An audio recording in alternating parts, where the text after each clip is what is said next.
Estamos hablando de algo a una escala vast. Lo mejor de todo lo que habían acumulado y lo crearon en un solo lugar. Es un monumento a un tiempo perdido. Probablemente la más impresionante de todas estas estructuras antiguas. Cuando pensamos en estructuras antiguas imposibles, nuestras mentes se dirigen a la Gran Pirámide de Giza o las murallas de Baalbek. Era el tipo de lugar donde una civilización podría habitar. Nos centramos en las civilizaciones del Mediterráneo y el Cercano Oriente. Pero, ¿y si las mayores paradojas de ingeniería que desafían por completo nuestra línea de tiempo arqueológica estuvieran ocultas en los rincones más profundos e improbables del mundo? La ciudad vertical de Gornaya Shoria. En las remotas regiones del sur de Siberia, en lo profundo de las montañas Altai-Sayan, hay un lugar tan oculto y tan extraño que incluso muchos rusos nunca han oído su nombre. Se llama Gornaya Shoria. Y lo que se encuentra allí en la cara del acantilado es una de las anomalías más pesadas y confusas jamás registradas. Esto no es una ciudad ni un templo. No hay grabados, ni escalones, ni inscripciones que expliquen qué es. Pero lo que sí tiene son piedras. Piedras de granito masivas, perfectas y rectangulares apiladas en capas horizontales a lo largo del acantilado. Parecen la base de una fortaleza colapsada, o el caparazón roto de algo mucho más grande que fue tallado y luego destrozado. Pero eso no es lo que las hace tan inquietantes. Lo que las hace imposibles es su tamaño. Algunas de las piedras han sido medidas con más de 20 metros de largo. Estos no son materiales ligeros. Esto es granito precámbrico, una de las rocas más duras de la Tierra. Si calculas la densidad y el volumen, las piedras individuales en Gornaya Shoria podrían pesar entre 3.000 y 4.000 toneladas métricas. Para comparar, la piedra más pesada conocida que ha sido movida por manos humanas, la piedra del trueno utilizada en San Petersburgo como base de una estatua, pesa alrededor de 1.500 toneladas. Esa piedra requirió miles de hombres, herramientas de hierro hechas a medida y rodillos avanzados para moverla solo unos pocos kilómetros, y eso ocurrió en el siglo XVIII. Las piedras de Gornaya Shoria están en una montaña. Los geólogos han intentado explicar esto. Dicen que las piedras no son parte de una estructura humana, sino el resultado de procesos naturales. Según esta teoría, la cara de piedra experimentó disyunción columnar y exfoliación, dos efectos geológicos a largo plazo, donde el enfriamiento de la roca y las fuerzas de meteorización crean grietas que eventualmente forman bloques cuadrados o rectangulares. Con el tiempo, el agua entra en las grietas, se congela, se expande y divide la piedra a lo largo de estas juntas naturales. Eso suena razonable en teoría, pero cualquiera que haya visto Gornaya Shoria en persona o estudiado las fotos de alta resolución sabe que esto no es un simple montón de rocas rotas. Estas piedras están alineadas, dispuestas y estratificadas. Están colocadas una encima de otra de una manera que imita la construcción. Los ángulos rectos, la capa consistente y la presencia de piedras más pequeñas debajo de las más grandes sugieren planificación, no caos. Incluso si la naturaleza pudiera formar tales formas, ¿por qué las apilaría tan precisamente, tan simétricamente en bandas horizontales? Y si esto es natural, ¿por qué no vemos más sitios como este? También está el problema cultural. Las personas que vivieron en esta parte de Siberia durante el Neolítico y la Edad del Bronce temprano no eran constructores de grandes monumentos. Estas eran tribus nómadas que seguían manadas, recolectaban alimentos y luchaban por sobrevivir en un clima implacable. No extraían ni tallaban piedra a gran escala industrial. Sus herramientas eran pequeñas y simples. Sus refugios eran temporales. Nada sobre ellos sugiere la capacidad o incluso el deseo de mover piedras que pesen miles de toneladas. No hay leyendas locales, ni cuentos populares, ni recuerdos preservados de una época en la que se construyeron muros gigantes en las montañas. Entonces, si los humanos no lo construyeron y la naturaleza no lo apiló, entonces nos vemos obligados a considerar la tercera opción, que Gornaya Shoria es el remanente de una civilización que existió antes de la historia registrada, una cultura sin fragmentos de cerámica, sin escritura, sin tradición oral, solo una única huella dactilar presionada profundamente en la tierra en forma de bloques de granito tan grandes que ninguna máquina conocida hoy podría levantarlos por la pendiente, y mucho menos colocarlos en su lugar. Si estas piedras son artificiales, entonces alguien las construyó antes de la Edad de Bronce. Eso significa antes de la metalurgia, antes de la rueda, antes de que las matemáticas se enseñaran en las escuelas o los reyes gobernaran ciudades. Significaría que una cultura con el poder de dar forma al paisaje mismo surgió en Siberia, y luego desapareció sin dejar nada más que piedra silenciosa. Pero si estas piedras son naturales, entonces son el accidente geológico más perfecto que hemos encontrado. Y ese tipo de accidente, cuando se parece tanto a una intención, exige su propia explicación, porque de una forma u otra, algo está profundamente mal con la historia que estamos contando sobre nuestro pasado. Y cuanto más nos acercamos a los secretos de piedra de Rusia, más parece que Gornaya Shoria es solo el comienzo, porque el tamaño es solo la primera pista. La siguiente anomalía corta la roca como una máquina, dólmenes y el eje rotatorio. Si Gornaya Shoria nos deja sacudiendo la cabeza por su mero peso, entonces las montañas del Cáucaso Norte y las tierras altas de Kabardino-Balkaria nos impactan con algo aún más extraño: precisión, detalle cuidadoso, frío, imposible, precisión que corta la piedra como si fuera madera blanda y deja uniones tan perfectas que podrían contener agua. Lo que estamos viendo aquí es una técnica avanzada, el tipo de técnica que requiere planificación, medición y un entendimiento íntimo de la geometría y la fricción. Esparcidas por las laderas cerca del Mar Negro, miles de extrañas estructuras de piedra yacen medio enterradas en musgo y tierra. Estos son los dólmenes del Cáucaso Norte, una de las tradiciones megalíticas menos comprendidas de Rusia. Aparecen como pequeñas casas, construidas enteramente con gruesas losas de piedra rectangulares. La mayoría de los dólmenes tienen menos de 2 metros de altura y 2 metros de ancho, lo que los hace parecer manejables a primera vista. Pero cuando observas de cerca cómo se cortan, moldean y ensamblan estas piedras, las preguntas comienzan a acumularse rápidamente. Cada dolmen está formado por 4 a 6 losas perfectamente cuadradas de arenisca o piedra caliza, ensambladas para formar una caja sin mortero y sin espacio para moverse. Algunas de las juntas son tan ajustadas que no se puede deslizar una tarjeta de crédito entre ellas. Y luego está la característica distintiva, el portal redondo. La mayoría de los dólmenes tienen una abertura circular central tallada en la piedra frontal, un agujero tan simétrico y tan pulido que parece que fue perforado. No astillado, no cortado a golpes, no tallado toscamente, perforado. Estos portales a veces son lo suficientemente anchos para que una sola persona pueda arrastrarse a través de ellos. Siempre están colocados en el centro exacto, y siempre son lisos. Los arqueólogos convencionales te dirán que estas características fueron creadas usando herramientas de piedra y arena, que los trabajadores pasarían meses, incluso años, puliendo la roca con arenisca y grasa animal, convirtiendo círculos toscos en finos con un trabajo lento y paciente. Es técnicamente posible, pero también supone un nivel de organización social, tiempo y mano de obra, que estas primeras tribus montañesas nunca han demostrado de otra manera.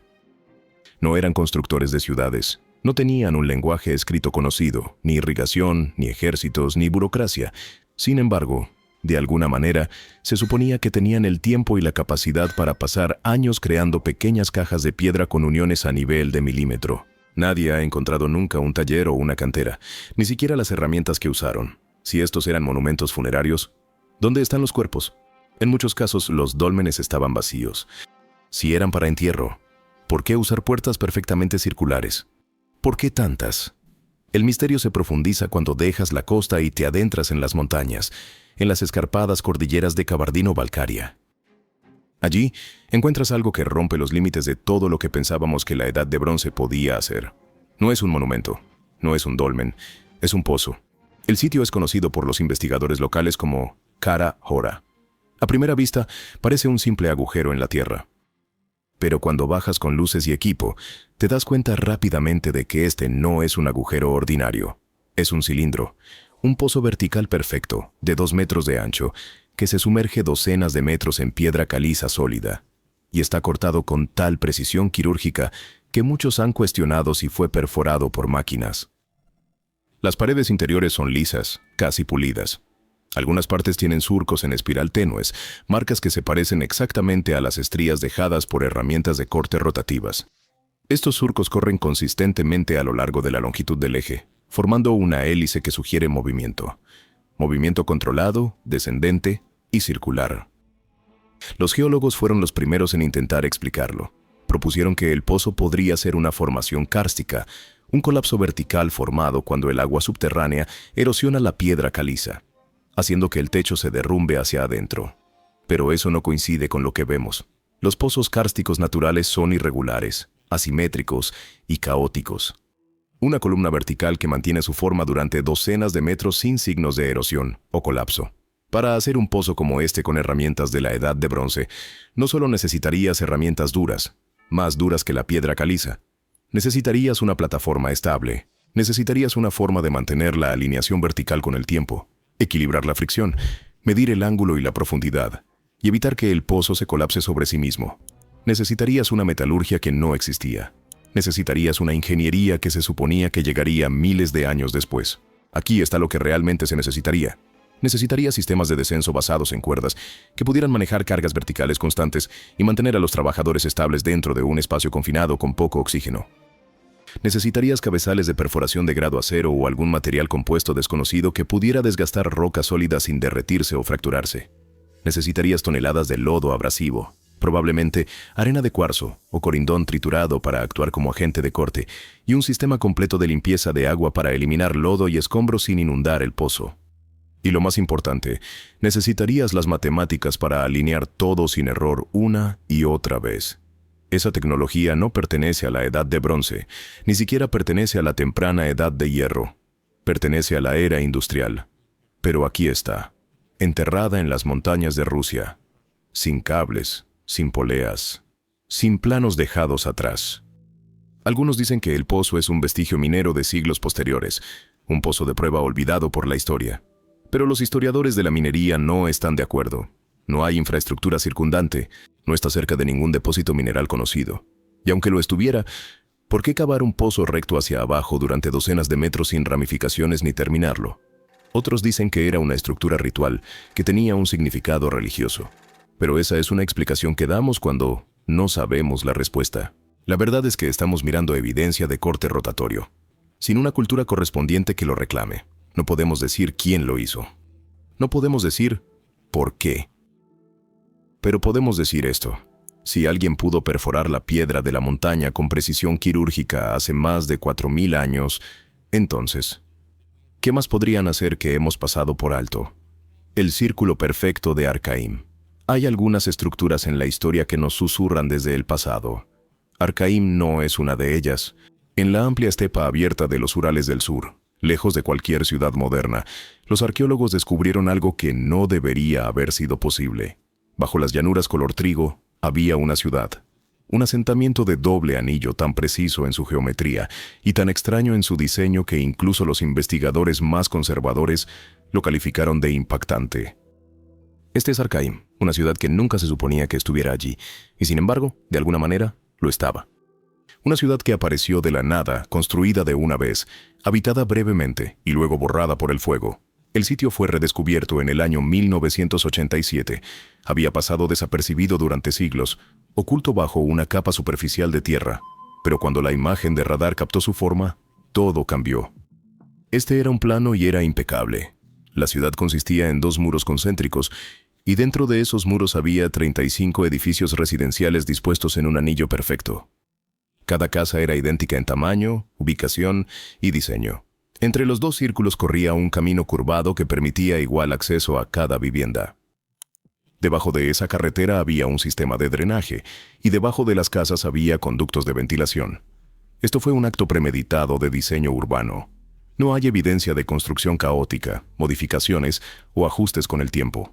Toda la estructura parece haber sido planificada de una vez con coordinación central, una clara filosofía arquitectónica y gestión de recursos de alto nivel. El alineamiento lo hace aún más inquietante. La ciudad de Arcaim estaba alineada precisamente con las direcciones cardinales y también con las posiciones del Sol y la Luna. Las puertas, ventanas y calles radiales apuntan a los solsticios, equinoccios y paradas lunares. Las mediciones se mantienen bajo escrutinio y las alineaciones funcionan de la misma manera que los observatorios astronómicos posteriores.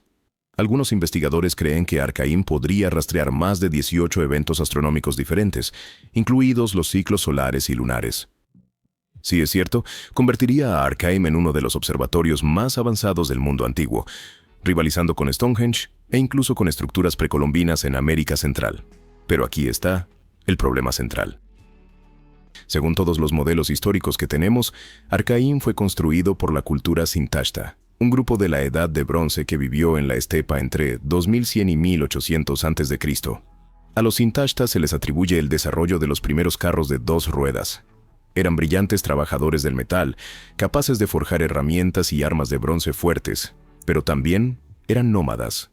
Vivían en pequeños clanes móviles, se movían con sus rebaños, construían viviendas temporales. Su poder provenía de la movilidad y la metalurgia, no de la urbanización. Los Intashta no tenían un sistema de escritura, y sin embargo, si la cronología convencional es correcta, construyeron una ciudad circular matemáticamente perfecta que funcionaba tanto como observatorio astronómico como asentamiento fortificado. Ese salto no es una evolución gradual, es un salto vertical. También está el problema de la duración. Arcaim no fue ocupado durante siglos o generaciones. Se utilizó durante aproximadamente 200 años. Luego fue incendiado y abandonado. El incendio no fue accidental. Los restos sugieren que fue provocado deliberadamente. Algunos investigadores creen que fue ritualista. Otros piensan que pudo haber sido una evacuación controlada. De cualquier manera, una ciudad tan avanzada debería haber dejado descendientes. Debería haber generado copias o ecos culturales. Pero no hay otros. No hay ciudades hermanas, ni variaciones regionales. Arcaim existe como un único estallido aislado de precisión en medio de un desierto cultural. Incluso los materiales de construcción plantean preguntas. Las paredes estaban hechas de madera y adobe, lo cual es típico para ese periodo. Pero los cimientos se colocaron con una precisión que no se veía en los asentamientos cercanos. El hecho de que 35 viviendas estuvieran dispuestas con un espaciado igual a lo largo de un arco circular sugiere no solo planificación, sino conocimiento de medición angular y topografía. Esto es geometría en acción, no conjeturas. Para construir Arcaim, necesitarías varias cosas. Necesitarías una visión de asentamiento a largo plazo. Necesitarías un liderazgo que pudiera unificar múltiples tribus bajo un mismo plan. Necesitarías arquitectos que pudieran modelar diseños radiales con intervalos iguales. Necesitarías astrónomos que pudieran predecir posiciones solares con meses de anticipación. Y necesitarías constructores que pudieran ejecutar todo esto sin cometer un solo error crítico en el diseño. No hay indicios de que los Intashta tuvieran nada de eso, lo que nos lleva al paradoja central. O bien los Intashta alcanzaron un inexplicable pico de conocimiento que luego se perdió por completo. O Arcaim fue construido utilizando un plan heredado, un modelo arquitectónico transmitido por una cultura más antigua, ahora borrada de la historia. En ambos casos, nos quedamos con algo profundamente incómodo. La ciudad no se ajusta a la gente, las herramientas no se ajustan al plan, la línea de tiempo no se ajusta a la capacidad. Entonces, ¿cómo apareció Arcaim tan repentinamente? Fue un experimento cultural que fracasó. Una ciudad sagrada construida para rituales que ya no comprendemos, un plano de antes de la Edad de Bronce copiado pero nunca replicado, ¿o es algo que no estamos listos para admitir? Un remanente de un tiempo pregrabado cuando los humanos o alguien más dominaban la geometría, la astronomía y la ingeniería de maneras que no podemos igualar. No importa qué respuesta elijamos, deja un vacío en nuestra historia, porque ciudades como esta no aparecen de la nada y no desaparecen sin dejar rastro. El plano olvidado. Gornaya Shoria no es solo un montón de piedras imposibles. Karahurra no es solo un agujero de perforación vertical en el milenio equivocado. Arcaim no es solo una ciudad circular con estrellas incorporadas en sus muros. No son maravillas aisladas o eventos aleatorios. Son huellas. Frías, antiguas, deliberadas huellas dactilares de algo que aún no hemos admitido en nuestros libros de historia. Hay 3 regiones separadas por miles de kilómetros. Hay 3 estructuras cada una con su propia imposibilidad, peso, precisión y geometría. Y ninguna de ellas pertenece a las personas a las que damos crédito. Ninguno de ellos tiene sentido dentro de las líneas de tiempo arqueológicas que aceptamos. Eso ya no es algo que podamos ignorar. La escala de Gornaya Shoria requiere un nivel de transporte y elevación de piedras que incluso las grúas modernas tendrían dificultades para replicar en ese terreno. Los cortes en Karahurra sugieren herramientas de perforación rotativa, sistemas de limpieza abrasiva y habilidades de topografía vertical que son miles de años demasiado tempranas. El diseño de Arcaim muestra conocimiento geométrico, planificación social y alineación astronómica más precisa que cualquier cosa que Europa produciría durante otros 1500 años. ¿De dónde vino este conocimiento y por qué desapareció? Los historiadores convencionales ofrecerán una respuesta cautelosa. Dirán que fueron picos culturales, raros estallidos de avance regional, pequeños grupos de personas que descubrieron una técnica específica y luego la perdieron cuando la siguiente generación avanzó o se extinguió.